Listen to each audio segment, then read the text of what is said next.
Hello dear students, last video हमने exercise 6.2 के foursome तक कर लिए थे। आज हम करेंगे इसका क्वेश्चन नंबर 5 और 6। फिफ्थ मैं आपको करवा दूंगा, सिक्स्थ आपने खुद करना है। तो देखिए इसके अंदर स्टेटमेंट में क्या है। इन फिगर 6.20 ये देखो फिगर आपको दी है। D E is parallel to O Q. D E parallel है ओ क्यू के and D F is parallel to O R. ये दिया है। Show that E F is parallel to Q R. हमने क्या प्रूव करना है? ई एफ और क्यू आर को पैरेलल प्रूव करना है। तो देखिए कैसे करेंगे इसको ध्यान से। तो देखिए कैसे करना है इसको। देखिए इसमें दिया है फिगर में, देखिए ध्यान से। पी क्यू आर ट्राइंगल में डी ई, देखो इसके अंदर ट्राइंगल एक और है पी ओ क्यू और पी ओ आर, इस तरह से दिए हुए हैं, अलग से देखना पड़ेगा आपको। इसमें देखिए जो डी ई पैरेलल है ओ क्यू के और डी एफ पैरेलल है ओ आर के। वैसे तो ट्राइंगल पी क्यू आर के अंदर ही है सारे, पर ये अलग से और हो गया ना। देखो पी ओ क्यू और पी ओ आर के अंदर देखना पड़ेगा। हमने प्रूव क्या करना है? E F is parallel to Q R, ये हमने प्रूव करना है। तो देखिए प्रूफ में कैसे करेंगे। In triangle P O Q के अंदर, पी ओ क्यू ट्राइंगल में D E is parallel to O Q. अब ये हमें गिवन है, तो बाई बेसिक प्रोपोर्शनलिटी थ्योरम क्या होता है कि P D by D O is equal to क्या हो जाएगा? P E by E Q. Yes और नो? क्योंकि देखो ये अगर ये दोनों पैरेलल हैं तो क्या हो जाएगा? ये इक्वल रेशियो में डिवाइड कर रहे हैं, P D by D O और P E by E Q. ये हम कल भी कर चुके हैं। Equation 1 by B P T, basic proportionality theorem या थेज थ्योरम। इसी तरह ट्राइंगल पी ओ आर में क्या होगा? D F is parallel to O R, D F is parallel to O R. तब उसी तरह जैसे पहले किया है, P D by D O is equal to P F by F R. Yes और no? By B P T, equation number 2। अब 1 और 2 में देखो क्या सिमिलरिटी है। दोनों में जो लेफ्ट साइड है, देखो P D by D O दोनों सेम है, तो इनके राइट हैंड साइड भी क्या हो जाएंगे? बराबर हो जाएंगे। तो from 1 and 2 P E by E Q, दोनों के राइट साइड देखो P E by E Q is equal to P F by F R. Okay, तो देखो अब ये हमने प्रूव कर दिया किस हिसाब से। अब ट्राइंगल पी क्यू आर पूरे ट्राइंगल में क्या है? देखो P E by E Q is equal to P F by F R हम प्रूव कर चुके हैं। तो इससे क्या होगा? ये E F is parallel to Q R होगा। ये क्यों होगा? इसके लिए प्रोबेबिलिटी देख लो आप। देखो कन्वर्स ऑफ बीपीटी क्या होता है? कन्वर्स ऑफ यानी बेसिक प्रोपोर्शनलिटी थ्योरम का उल्टा, उसका कन्वर्स। हमने बेसिक प्रोपोर्शनलिटी थ्योरम में क्या किया था कि अगर D E is parallel to B C हो, तो हम क्या करते थे कि ये A D by D B is equal to A E by E C. तो इसका कन्वर्स, इसका उल्टा क्या होगा कि अगर ये रेशियो में बराबर हो, A D by D B is equal to A E by C होगा, तो क्या होगा?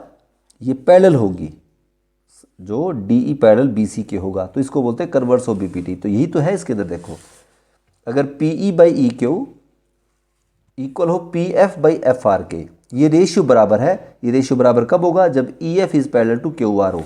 तो इसको बोल देंगे converse of B P T. तो इसका मैंने अब क्वेश्चन नंबर 5 समझा दिया। आपने करना कौन सा है इसके बाद? खुद क्वेश्चन नंबर 6 करना है। और साथ में आज रिवीजन में हम करेंगे चैप्टर 4 में एक्सरसाइज 4.3 के, देखो सेकंड सम करेंगे। तो देखिए ध्यान से आगे। तो इसमें देखिए जो फर्स्ट सम है, find the roots of the following quadratic equations if they exist by the method of completing the square. आपने क्वाड्रेटिक इक्वेशंस के रूट निकालने हैं, जो कि हमने 4.2 में भी निकाले थे, आपको याद होगा फैक्टराइज मेथड से। यहाँ कौन सा मेथड लगाना है, कंप्लीटिंग द स्क्वायर मेथड। और यहाँ देखो बीच में लिखा इफ़ दे एग्जिस्ट, अगर वो रूट एग्जिस्ट करते हों तो दो बातें ही करनी है हमने। एक तो पहले चेक करना है कि रूट एग्जिस्ट होते हैं या नहीं, और अगर एग्जिस्ट होते हैं तब आप उसको फाइंड आउट करोगे कौन से मेथड से, method of completing the square. जो कंप्लीटिंग द स्क्वायर मेथड है ये थोड़ा सा कॉम्प्लिकेटेड है, ये हम अभी नहीं करेंगे। लेकिन देखो जो इसमें सेकंड सम है ना, सेकंड सम, उसमें क्या बोला है, find the roots of the quadratic equation given in question 1 above by applying the quadratic formula. आपने क्वेश्चन 1 में जो स्टेटमेंट्स दिए ना, उन्हीं को यूज करके आपने रूट्स निकालने हैं। और कौन से मेथड से निकालने हैं, क्वाड्रेटिक फॉर्मूला। ये थोड़ा सा आसान है, हम इसको करेंगे। दोनों मेथड अगर आज ही कर लेते हैं तो आप थोड़े से पजल हो जाओगे, तो आज वो नहीं करना, ठीक है। देखिए कैसे करेंगे। इसमें देखो मैंने स्टेटमेंट लिखी है जो सेकंड सम के लिए, find the roots of the following quadratic equations if they exist by applying the quadratic formula. इसमें फर्स्ट जो सम है वो क्या है, देखो 2x square minus 7x plus 3 is equal to 0। ये क्वाड्रेटिक इक्वेशन है।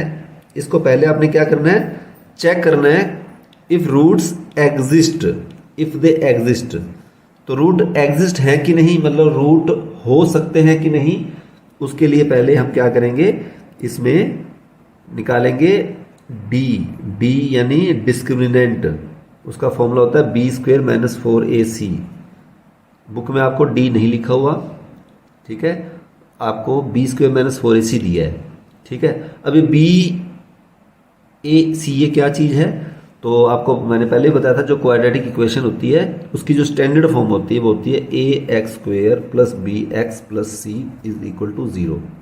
आपको पता होगा, मैंने बताया था ना। यहाँ a क्या होता है, जो x स्क्वेयर का कोफिशिएंट हो। तो आप पहले यहाँ पे वैल्यूज लिख लो, a की वैल्यू क्या होगी यहाँ पे, x स्क्वेयर का कोफिशिएंट जो कि 2 है। b क्या होगा, जो x का कोफिशिएंट है जो मिडिल टर्म है -7। और c क्या है, थर्ड कांस्टेंट टर्म। या पहले इसको लिख लोगे इस तरह ताकि गलती ना हो, ओके, क्योंकि ये तो हमने वैल्यू इनकी भरनी है ना। तो d is equal to b square minus 4ac। d मैंने क्या बताया था, डिस्क्रिमिनेंट, ओके। तो अब क्या करोगे, b की वैल्यू क्या है, फिल कर लो -7, उसका स्क्वायर है, -4, a की वैल्यू क्या है 2, मल्टीप्लाई c क्या है 3।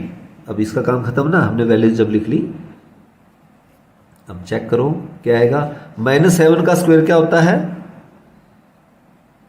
माइनस का अगर स्क्वायर करेंगे पावर इवन हो गई तो वो प्लस हो जाएगा। 7 का स्क्वायर होता है 49, और 4 2 ज़ार 8, 8 3 ज़ार 24, -24।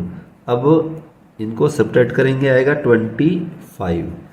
अब आप देखो यहाँ से क्या पता लगेगा कि ये रूट एग्जिस्ट होते हैं या नहीं। वो कैसे पता लगेगा, देखो जो d की वैल्यू आई है, ये जो 25 है, क्या ये 0 से बड़ा है कि छोटा है। तो देखो 0 से तो बड़ा ही है, पॉजिटिव वैल्यू है ना। तो बिकॉज जो 25 है यानी जो d है विच इज ग्रेटर देन 0, बड़ा है ना। अगर 0 के बराबर होता ना तो भी वो रूट एग्जिस्ट होते, नेगेटिव नहीं होना चाहिए। क्या नहीं होना चाहिए, माइनस में नहीं होना चाहिए। अगर यहाँ -25 होता फिर वो रूट एग्जिस्ट नहीं होते। तो यहाँ लिखोगे देयरफॉर, क्योंकि ये तो बड़ा है 0 से, पॉजिटिव है, देयरफॉर रूट्स एग्जिस्ट, ऐसे लिखना है, यस और नो नहीं लिखना, ठीक है, रूट एग्जिस्ट। अब जब रूट एग्जिस्ट होते हैं तो अब रूट फाइंड आउट करने पड़ेंगे। उसके लिए क्वाड्रेटिक फॉर्मूला क्या लिखेंगे, क्वाड्रेटिक फॉर्मूला क्या होता है, लिख दो यहाँ पे, सॉरी, बाय यूजिंग, ऐसे क्वाड्रेटिक फॉर्मूला। तो हमने x की वैल्यू निकालनी है ना, तो x इज इक्वल टू, अब x क्यों लिखा, y भी लिख सकते थे ना, क्योंकि आपका जो ये है इक्वेशन है यहाँ पे वेरिएबल x है, अगर यहाँ y होता तो यहाँ y लिखते।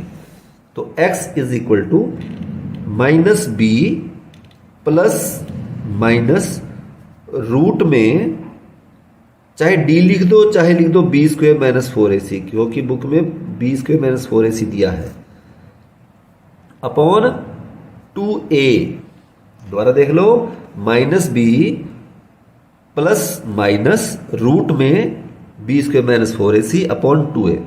ओके, अब यहाँ पे आप वैल्यूज पुट कर दो, x इज इक्वल टू, अब देखिए b की वैल्यू क्या थी, आपको याद होगा ऊपर लिखा हुआ है -7, वैल्यू तो ये वाली भरनी है ABC की। b की वैल्यू देखो, अब b ऑलरेडी माइनस में है, यहाँ भी माइनस है और इसकी वैल्यू भी -7 है, प्लस या माइनस, प्लस और माइनस, यहाँ से प्लस, या तो प्लस आएगा या माइनस आएगा, ठीक है। तो इसको इस तरह लिखने के बाद, कुछ बच्चे बोलते हैं प्लस माइनस, नहीं ऐसा नहीं होता, प्लस या माइनस। b की वैल्यू, अरे देखो इसको तो हम कर चुके हैं ना, बी स्क्वायर माइनस 4ac को दोबारा सॉल्व करने की जरूरत नहीं है, इसकी वैल्यू ऑलरेडी देखो अभी हमने किया था, b square minus 4ac that was 25, तो आप क्या भरो यहाँ पे 25 अपॉन 2 मल्टीप्लाई a, और a की वैल्यू क्या है ऊपर चेक करो 2। अब आगे सॉल्व कर लो, देखो क्या होगा, माइनस माइनस प्लस 7 प्लस और माइनस, देखो रूट में 25, अब आपको पता है 25 का स्क्वायर रूट क्या होता है 5, क्योंकि 5 का स्क्वायर 25 होता है, ठीक है। इसको आप थोड़ा ऐसे समझ सकते हो, ये कैसे हुआ, रूट 25 का 5 कैसे हुआ, आप इस बात को समझो।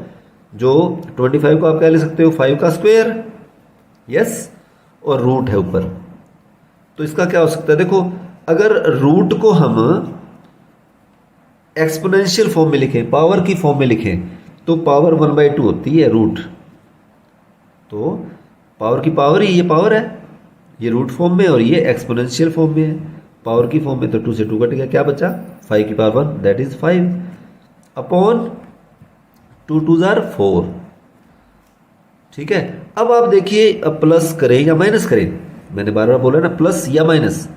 अब देखो क्या होगा, now x is equal to, एक बार प्लस का एक बार माइनस का, 7 प्लस 5/4 और 7 माइनस 5/4। अब क्या हो जाएगा, x देखो 7 और 5 ऐड करेंगे 12/4 और 7 में से 5 सब्ट्रैक्ट करेंगे 2/4।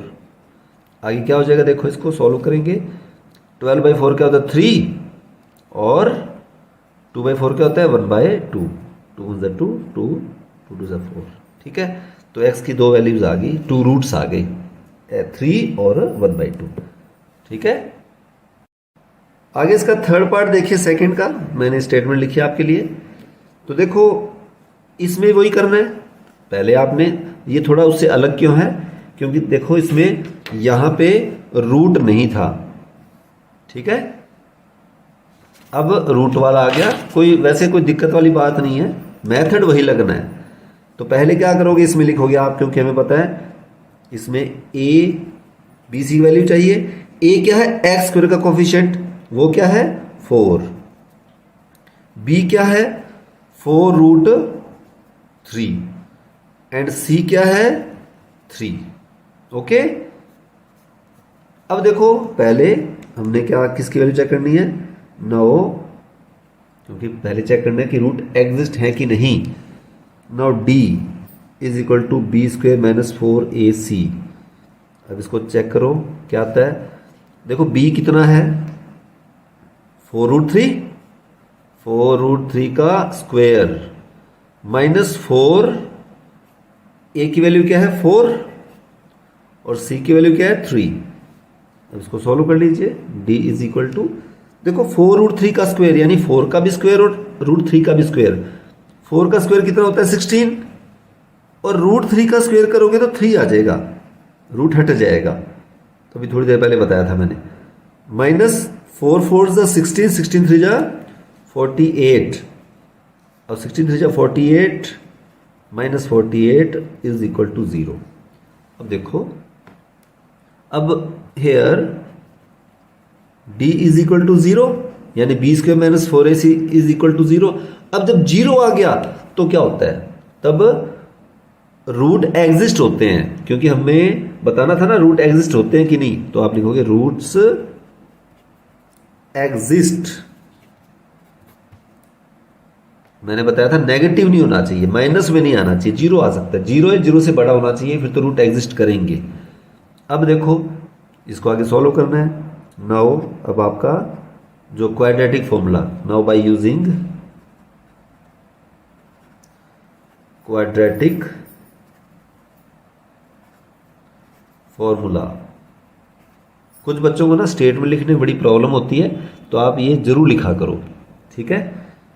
इससे आपका इंप्रेशन अच्छा बनता है। साथ में जब आप फेयर पे करोगे, रिवीजन जब करोगे, तो आपको पता लगेगा कि हमने कौन सा मेथड अप्लाई किया है। तो फिर वही x is equal to minus B plus minus root में B square minus 4ac upon 2a। अब वैल्यू भर लो, वैल्यू पुट करो। देखो b की वैल्यू क्या थी, दोबारा एक बार चेक करवा देता हूं आपको मैं। a की 4, b की 4√3 और c की ओनली 3।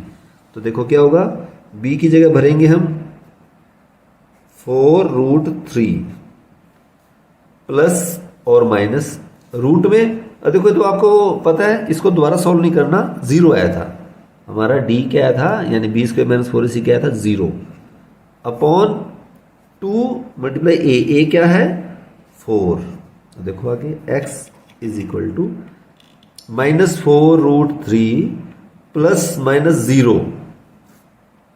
देखो 0 का रूट 0 ही होता है ना, और 2 4 आर 8। अब देखिए, अब मैंने पहले बताया था प्लस या माइनस, एक बार प्लस का यूज किया था ना, एक बार माइनस का। तो आपको पता है अगर आप इसमें प्लस 0 करो या माइनस 0 करो तो क्या फर्क पड़ेगा, कोई फर्क नहीं पड़ेगा ना।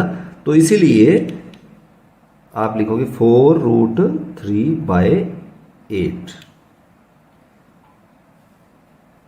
अब प्लस माइनस की जरूरत ही नहीं है, 4 1 ज़ा 4, 4 2 ज़ा 8। आंसर क्या आएगा, -√3/2।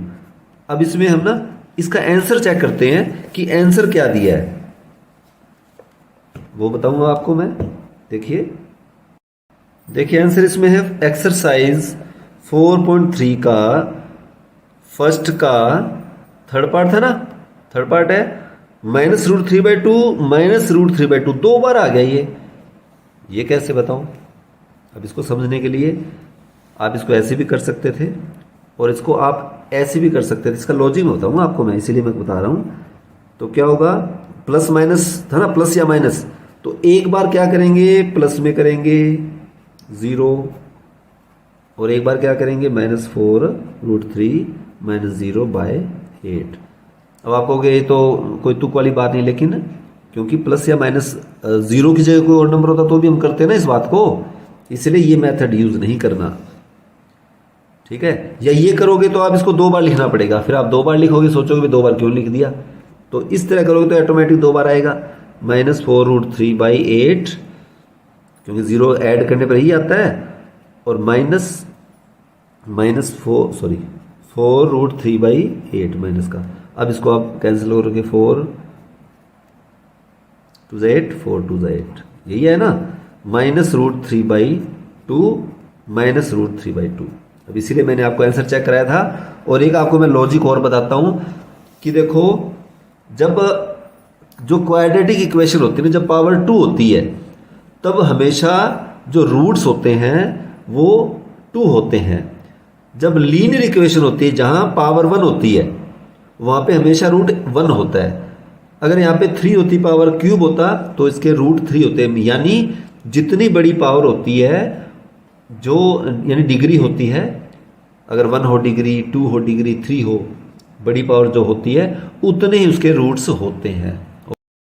तो स्टूडेंट्स आपको ये समझ आ गए होंगे। इसमें देखिए इसके जो 4 पार्ट्स हैं वो मैंने 2 आपको करवा दिए हैं, तो बाकी 2 आप खुद कर लेना। अगर कोई आपको दिक्कत है तो आप मुझसे कमेंट करके पूछ सकते हैं। हाँ तो बेटा आज के लिए आपका होमवर्क क्या है, एक्सरसाइज 6.2 का 5th सब मैंने आपको करवाया है, 6th आप खुद करोगे, ठीक है। एक्सरसाइज 4.3 की रिवीजन हमने स्टार्ट किया तो उसका 2nd सम आप वीडियो में देख चुके हो, आप इसको खुद बाकी जो पार्ट है खुद करेंगे। ओके बेटा, थैंक यू।